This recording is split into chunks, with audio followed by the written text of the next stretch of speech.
How do you learn best? I prefer learning through playing and having fun. Hello everyone, welcome back to the Why Not Academy. My name is Sarah. Over the past 2 weeks, I've been creating word games and having a blast with them. This week, I have another exciting game lined up for you. We're going to play a game of riddles where you guess the word based on a witty and humorous description. Think of it as a Who Am I game with a twist. After each riddle, I'll give you a moment to think, then review the answer.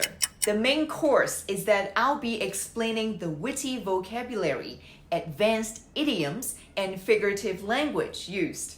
To top it all off, I'll throw in sample sentences to help you understand how to use these words in real life. So, if you're ready to guess, laugh, and learn, you're in the right place. Let's get cracking. Here's our first riddle. Number 1, a professional problem creator who solves problems you never had by teaching you a lesson before they assign them to you as homework. They are truly a tough act to follow.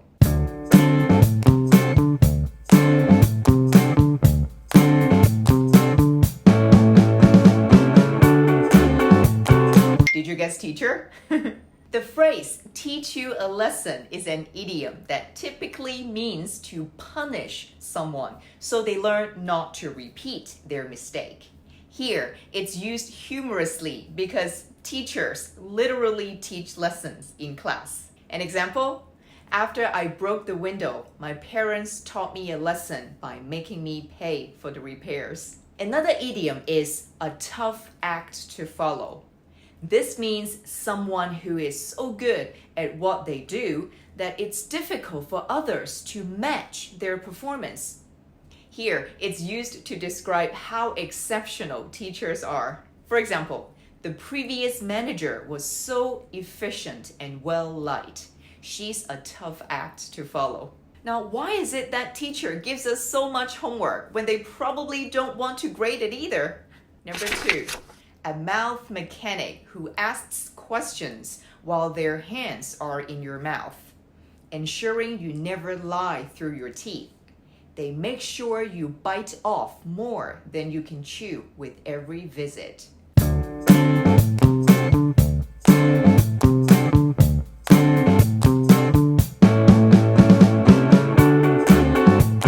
Think you know the answer? Drum roll, please. That's right, it's a dentist. Well done. Now let's break down the idioms used in this riddle. The first idiom is lie through your teeth. It means to tell a blatant lie. It's as if you're lying with a smile, trying to hide the deceit. Simple sentences? Even though he knew the truth, he lied through his teeth about where he was last night. The second idiom is bite off more than you can chew, which means to take on more than you can handle. It's like trying to eat a huge mouthful of food at once and realizing you can't manage it. An example? She bit off more than she could chew by volunteering for 5 different committees at once. Oh dear. Both of these idioms are used humorously because they relate to the dentist's job. The dentist works on your teeth in your mouth, making it literally impossible to speak, let alone lie. Their goal is to ensure your teeth are in great shape so you can bite off more than you can chew comfortably. Though not literally, of course. Now, why do dentists ask you questions when they know you can't answer with your hands in your mouth? Ready for the next riddle? Number 3, a group that does nothing individually and even less together, proving that too many cooks spoil the broth. Their meetings are all talk and no action.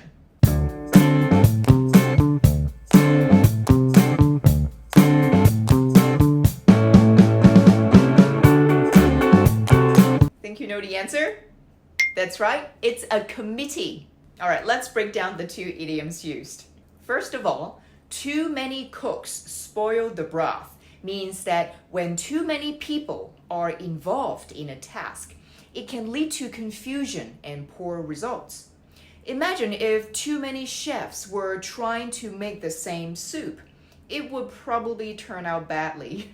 For example, the project failed because everyone had their own opinion and too many cooks spoiled the broth. The second idiom is all talk and no action. This means that someone talks about doing many things, but never actually does anything. You can use this idiom to describe people who make plans and promises but don't follow through. For example, he's always promising to help, but he's all talk and no action. A committee often has many members, each with their own ideas, which can lead to confusion and inefficiency. And committees can sometimes spend a lot of time having meetings, discussing and debating without making any decisions or taking action. Hence, they're all talk and no action. All right, number 4.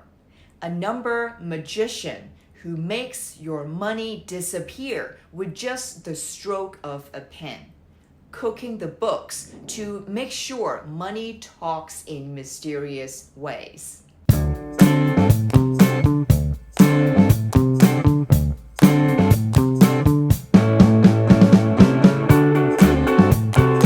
The answer is accountant. Well done. What gives away? Is it the idiom to cook the books or money talks? Accountants manage financial records. They are often referred to as the books. So to cook the books means to alter, to change financial records dishonestly. Imagine someone changing the ingredients in a recipe to make the dish look better, but they're really just hiding the mistakes. For example, the company was caught cooking the books to hide its financial losses. And money talks means that money has a powerful influence and can get things done. It's like saying that money has a voice and can persuade people. For example, in politics, money talks, and big donations can influence decisions. Now, of course, most accountants are diligent professionals who ensure accuracy and transparency in financial matters. But why do accountants always seem to find more ways to count our money than we have money to count? Number 5, an advisor who borrows your watch to tell you the time, then sends you a bill for the favor. Picking your brain and proving that advice is cheap, but their fees are not.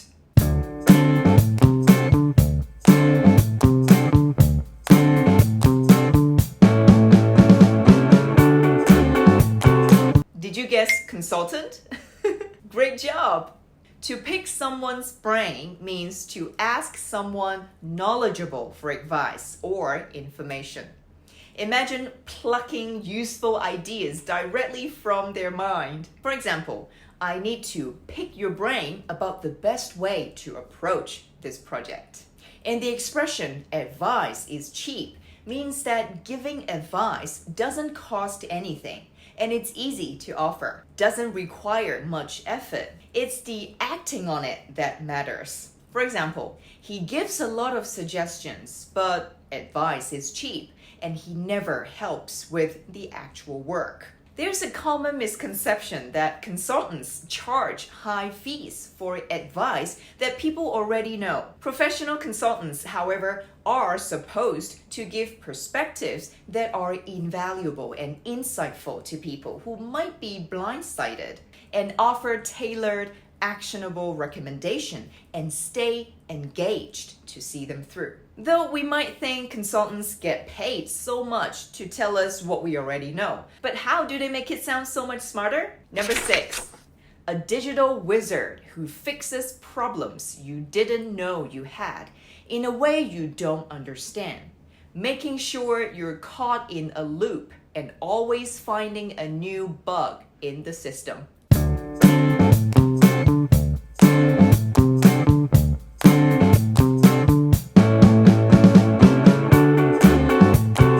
Do the words digital wizard, caught in the loop, and bug give away the answer? Yes, it's a programmer. The idiom caught in the loop means to be stuck in a repetitive cycle. Imagine being stuck in a video game level, doing the same thing over and over again without progressing. For example, I feel like I'm caught in a loop, doing the same tasks every day without any change. The second idiom is a bug in the system. It means a flaw or problem in a system, often used in computing to refer to errors in software or hardware. For example, the software update caused a bug in the system that needs to be fixed immediately. Fixes problems you didn't know you had in a way you don't understand. Yep, that is so on point. Why do programmers always seem to fix one bug only to find 3 new ones pop up? Number 7, a legal wordsmith who writes a 10,000-word document and calls it a brief, charging you for every syllable. They lay down the law and can sue the pants off you if needed.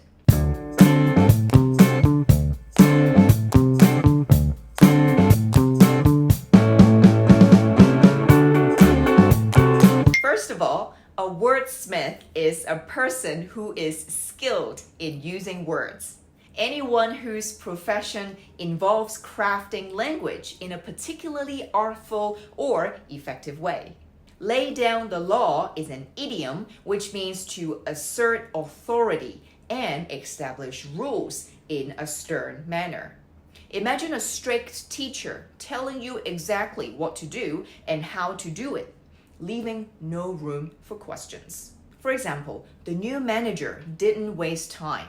He immediately laid down the law and set strict guidelines for the team. To sue the pants off, it's also an idiom which means to take legal action against someone, often seeking significant financial compensation.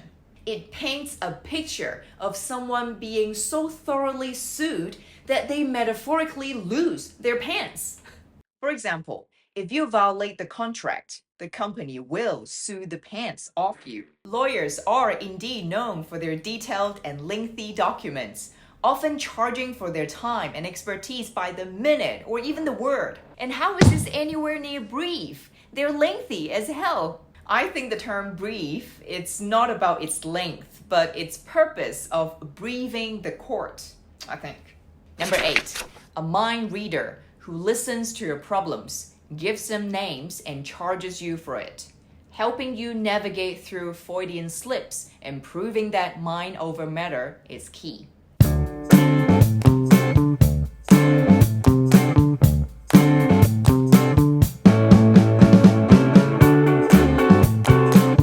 Did you guess psychologist?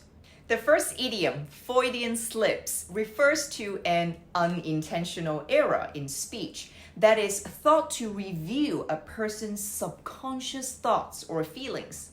It's named after the famous psychoanalyst Sigmund Freud. For example, when he called his boss mom, it was an embarrassing Freudian slip. Another idiom is mind over matter. It means that the power of the mind can overcome physical challenges. Imagine using your mental strength to push through a tough situation. For example, running a marathon, it's all about mind over matter. You have to believe you can do it. Psychologists help people deal with mental challenges, hence mind over matter. They also explore unconscious thoughts, sometimes revealed through a Freudian slip. Number 9, a financial guardian who lends you an umbrella when the sun is shining and takes it back when it starts to rain, making sure to break the bank while keeping your savings safe as houses.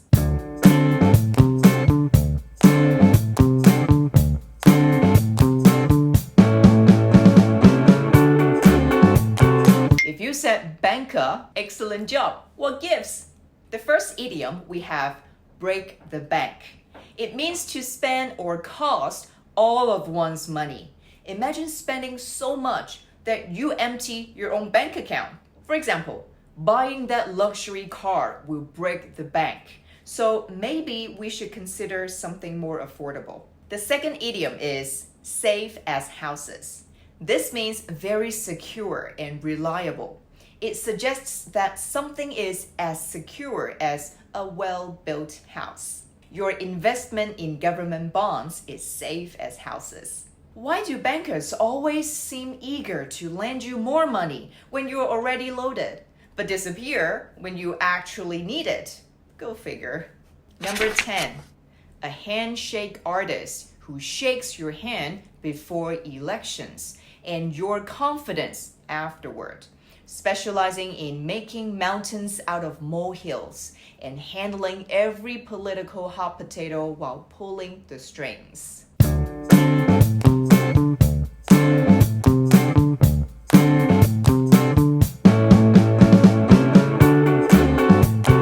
The answer is politicians. Wow, we have quite a few idioms here. Firstly, making mountains out of molehills.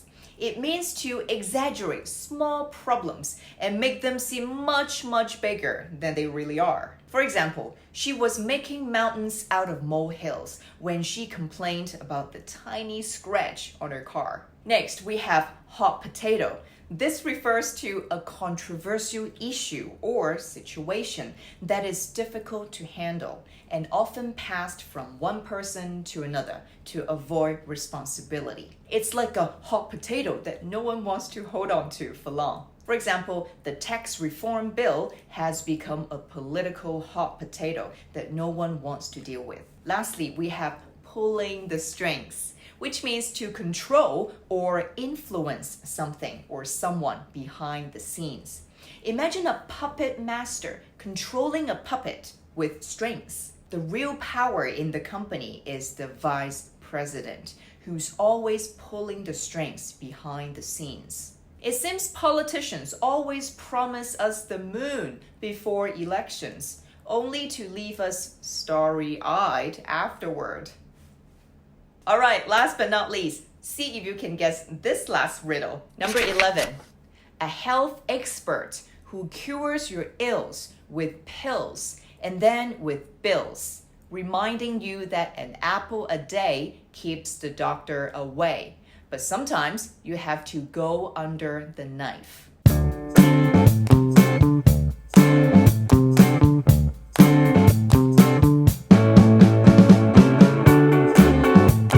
That's right, the answer is doctor. The proverb, an apple a day keeps the doctor away, is saying that eating healthy foods like apples can help you stay healthy and prevent the need for medical treatment. My grandmother always said, an apple a day keeps the doctor away, so I try to eat more fruits and vegetables. The idiom, go under the knife, basically means to have surgery. After years of knee pain, he finally decided to go under the knife for a knee replacement. Now, why do doctors always tell us to eat healthily, yet have the worst cafeteria food in their hospitals? That's it for today's fun and creative word game. I hope you enjoyed guessing, laughing, and learning with me. Remember, learning vocabulary doesn't have to be boring. With a little humor and creativity, it can be a blast. If you liked this video, make sure to give it a thumbs up, subscribe to the channel, and hit the bell icon so you never miss an update.